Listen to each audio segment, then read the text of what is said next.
विक्रम बेताल की कहानी। सबसे ज्यादा प्रेम में अंधा कौन था? सम्राट विक्रमादित्य ने योगी को दिए वचन को पूरा करने के लिए एक बार फिर बेताल को पेड़ से उतारकर अपने कंधे पर बैठा दिया। इसके बाद वह योगी के पास चल दिए।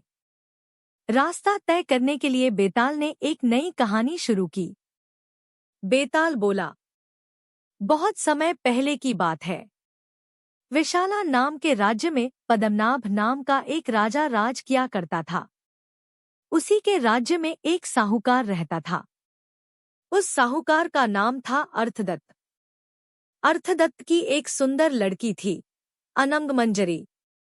अनंगमंजरी जब बड़ी हुई तो साहूकार ने मणिवर्मा नाम के एक धनी साहूकार से उसका विवाह कर दिया। मणिवर्मा अनंगमंजरी को काफी चाहता था, लेकिन अनंगमंजरी मणिवर्मा को बिल्कुल भी पसंद नहीं करती थी। एक दिन मणिवर्मा किसी काम से अपने राज्य से बाहर गया था और अनंगमंजरी अकेली थी। इसलिए वह अपने घर से कुछ दूर टहलने के लिए निकली। तभी रास्ते में अनंगमंजरी ने राजपुरोहित के लड़के कमलाकर को देखा। कमलाकर को देखते ही अनंगमंजरी को उससे प्रेम हो गया। वहीं दूसरी ओर कमलाकर भी अनंगमंजरी को मन ही मन चाहने लगा था। अनंगमंजरी बिना देर किए महल के बाग में जाती है और चंडी देवी को प्रणाम करती है। अनंगमंजरी चंडी देवी से हाथ जोड़कर प्रार्थना करती है, हे माता, अगर मैं इस जन्म में कमलाकर को नहीं पा सकी तो अगले जन्म में मैं उनकी ही पत्नी बनूं। इतना कहते हुए अनंगमंजरी ने अपना दुपट्टा खींचा और पेड़ पर दुपट्टे से फांसी लगाने की तैयारी करने लगी। तभी राज्य की दासी और अनंगमंजरी की सहेली वहां आ गई। सहेली ने कहा, अनंगमंजरी, तुम ये क्या कर रही हो? इस पर अनंगमंजरी उसे अपनी मन की बात बताती है। यह सुनने के बाद सहेली कहती है, तुम बिल्कुल भी परेशान न हो, जल्द ही मैं कमलाकर से तुम्हारी मुलाकात करा दूंगी।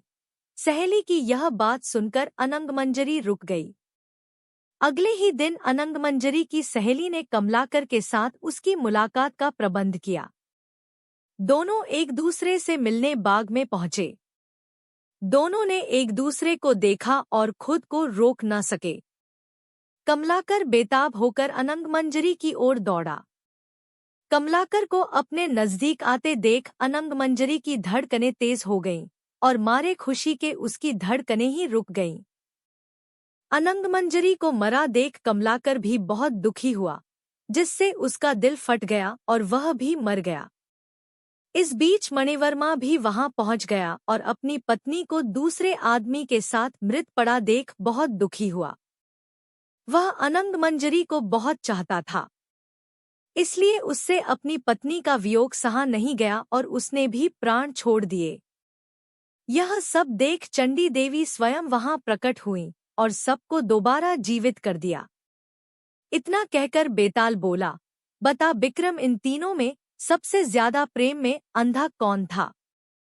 जब विक्रम कुछ नहीं बोला तो बेताल ने फिर कहा, बता विक्रम, प्रेम में अंधा कौन था? बेताल के बार बार पूछने पर विक्रम ने कहा, सुनो बेताल, सबसे ज्यादा प्रेम में अंधा था मणिवर्मा। वजह यह है कि अनंगमंजरी और कमलाकर अचानक मिले और वह उस खुशी के कारण मरे। वहीं मणिवर्मा यह देखकर शोक में मर गया कि उसकी पत्नी किसी दूसरे से प्रेम करती थी और अपने प्रेम से मिलने की खुशी में मर गई। यह सुनते ही बेताल बोला, हाँ राजन, तुमने बिल्कुल सही जवाब दिया, लेकिन तू बोला तो मैं चला। इतना कहकर बेताल एक बार फिर विक्रम के कंधे से उड़कर पेड़ पर फिर जा लटकता है। इसी के साथ प्रेम में अंधा कौन विक्रम बेताल कहानी समाप्त होती है।